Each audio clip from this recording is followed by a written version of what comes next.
What is the business case document? First of all, projects come into existence most of the time.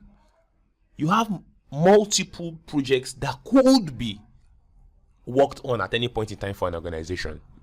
So the organization now goes through a process of selection to be able to say, this is the one we want to do, this is the one we want to postpone for now.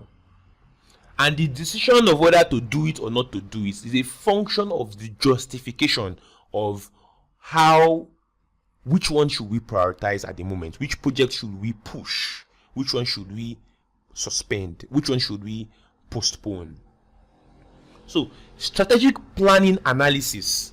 Strategic planning analyzes an organization's strengths, weaknesses, opportunities, and threats to determine long-range objectives, and then the strategies for achieving those long-range objectives.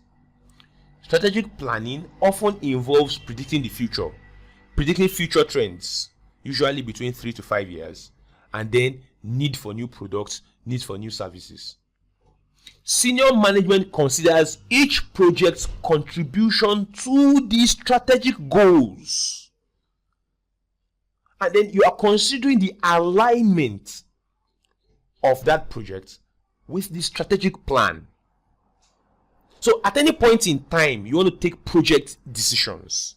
Whether you want to undertake a project, to continue a project, to suspend an ongoing project, or to even terminate an ongoing project, you are always reverting back to the strategic decisions you took.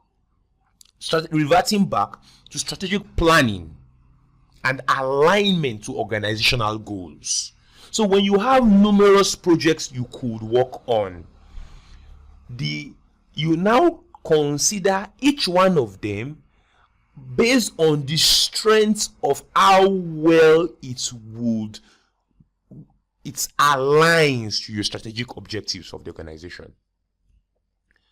The business case document is an important document that contains all this information, answering the question why. So I usually regard the business case document as like a manifesto, like a campaign document that is written to convince the management to undertake a project. It answers the question why. Why should this project be done? Why should this project be undertaken? What are the benefits? So it includes the business need for the project. Then cost benefit. What is it costing? What could it cost? How much of benefit are you going to get from this project? So you're asking the question, what triggered the project? So if you look at this document now, you should be able to understand why you would be needing this document when you are writing the charter of the project. All of these things we have just discussed about the content of your business case directly form some concessions that you have in your project charter. In your charter, we talked about organizational information, we talked about preliminary scope statement, we talked about cost goals, we talked about schedule goals. All of these things could be pulled directly from your business case.